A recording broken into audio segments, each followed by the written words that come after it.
Welcome to Module 2, Safeguarding Elite Athletes. My name is Laura Wapham and I'm an NSPCC consultant working within the Child Protection in Sport unit. I'll be leading the session today around safeguarding of elite athletes. What this session will cover today. We're going to look at elite athlete rights and responsibilities, what you should be reporting as an athlete, what concerns may look like, the elite sport risk factors, maintaining balance as an athlete, and the reporting processes.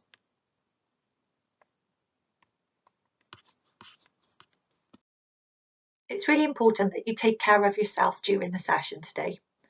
If you are personally affected by or concerned about any of the issues raised in the session, you can find some help via the safeguarding team at Loughborough College. The contact number is 07 979 737 474. Or you can contact Childline independently via a range of means, either via childline.org.uk or you can contact them on the phone via 0800 1111.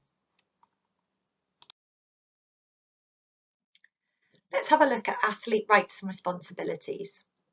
All athletes have the right to enjoy sport, free from all forms of abuse and exploitation, and to be involved in the decisions that affect them.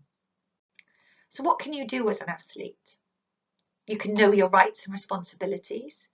You can be familiar with safeguarding policies and procedures and be committed to the athlete's code of conduct.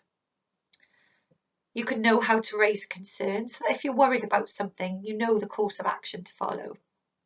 You can ask for support as you're transitioning through the programme. There'll be times of high stress and challenge as you transition through the pathway, and it's really important that you know how to be able to access support. You can also seek opportunities to be a voice for athlete welfare and support your peers with any challenges that they're having. So let's look at what sorts of things you should be reporting as an athlete. This could be general concerns about welfare or well-being. It could be concerns relating to a specific safeguarding incident or poor practice or abuse. It could be concerns, suspicions or allegations. They don't have to be founded. It could just be a feeling that you get about something. Or it could be allegations of abuse by or against any individual. We would encourage you to report any concern, no matter how small, and even if it's no more than a nagging doubt. We're now going to have a look in more detail at the types of harm young athletes may experience. The first category here is individual harm. This is where an athlete experiences an injury or a mental health challenge like depression, self-harm or an eating disorder. We then have relational harm, which may involve sexual harassment, sexual abuse, forced physical abuse or forced physical exertion, emotional abuse or neglect, bullying or doping. And then we'll look at organisational harm, which may include abuse from spectators. It may include discrimination or a culture which normalises abuse. It may include an unhealthy training programme or a hazing or initiation ceremony. It could include medical mismanagement or doping. There are a wide range of types of harm that young athletes may experience. We would encourage you to report any of these types of harm that you may have observed or experienced yourself.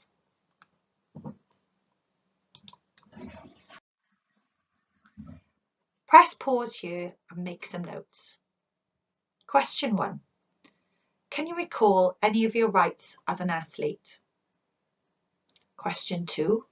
What sorts of things should you be reporting as an athlete? There are a number of factors that increase the risk of harm for elite young athletes. The first of these is a win-at-all-costs approach, where elite athletes feel the pressure to succeed, irrespective of how they think or feel. Elite athletes may have a narrow athletic identity. They are seen as their sport, and any challenge to this may be very difficult to manage. Elite athletes are often subject to overtraining or feeling the pressure to train whilst injured, which can cause further harm. When elite athletes are working very closely with coaches and support staff, they can develop intense and dependent relationships with those people. It can therefore be very difficult to report concerns about a coach or a member of support staff. Elite athletes may also focus on body weight and image more than other young people, and this can cause further harm.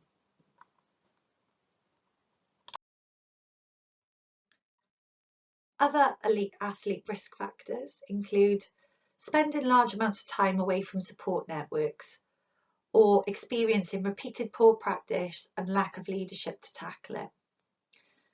Elite athletes may also experience negative cultures where athletes or staff are not able to voice concerns. Plus, there is this added fear of losing a place on a programme if elite athletes speak out about their concerns. It can be very difficult for elite young athletes to maintain a balance in their lives. As a young athlete, you will likely find yourself having to juggle many aspects of your life with your sport commitments. It is really important that you try and establish and maintain a balance. It is really important as an athlete you know how to report concerns. Each national governing body of sport will have their own way to report a concern. You should familiarise yourselves with these processes.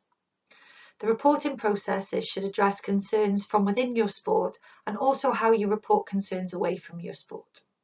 If you are worried about an athlete being in immediate danger, you should always call 999. We would encourage you to report any concerns you have, no matter how small, to the safeguarding lead within your sport or to the safeguarding lead at Loughborough College. We'd like you to pause here and make some notes. What makes young people involved in elite sport more likely to experience harm? Please list a few examples.